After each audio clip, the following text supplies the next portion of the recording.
नाशिक लोकसभा मतदारसंघावरून महायुतीमध्ये चांगलीच रस्सीखेच सुरू आहे.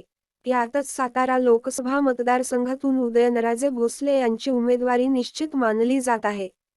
सातारा लोकसभा मतदारसंघ भाजपला सोडण्यात येणार असून त्या बदल्यात नाशिक लोकसभा मतदारसंघाची जागाही राष्ट्रवादी काँग्रेसला सोडण्याची तयारी महायुतीतील पक्षांनी केली आहे. मात्र असे झाले तर राष्ट्रवादी काँग्रेस पक्षासाठी ही मोठी लॉटरी म्हणावी लागेल.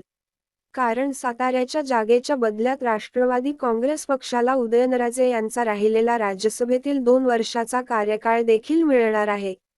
या राज्यसभेतील जागेवर राष्ट्रवादी काँग्रेसच्या एका नेत्याला संधी दिली जाणार असल्याची माहिती सूत्रांनी दिली आहे. सातारा लोकसभा मतदारसंघात भाजपचे खासदार उदयनराजे भोसले यांनी निवडणूक लढवण्याची इच्छा व्यक्त केली होती. मात्र महायुतीमध्ये ही जागा राष्ट्रवादी काँग्रेसकडे असल्याने उदयनराजे भोसले यांच्या निवडणुकीवर प्रश्नचिन्ह उपस्थित केले जात होते. मात्र उदयनराजे भोसले गेल्या काही दिवसापासून दिल्लीत मुक्कामी होते. त्यांनी केंद्रीय नेत्यांच्या बैठकीत आपल्या उमेदवारीचा मार्ग मोकळा केला असल्याचा दावा केला आहे.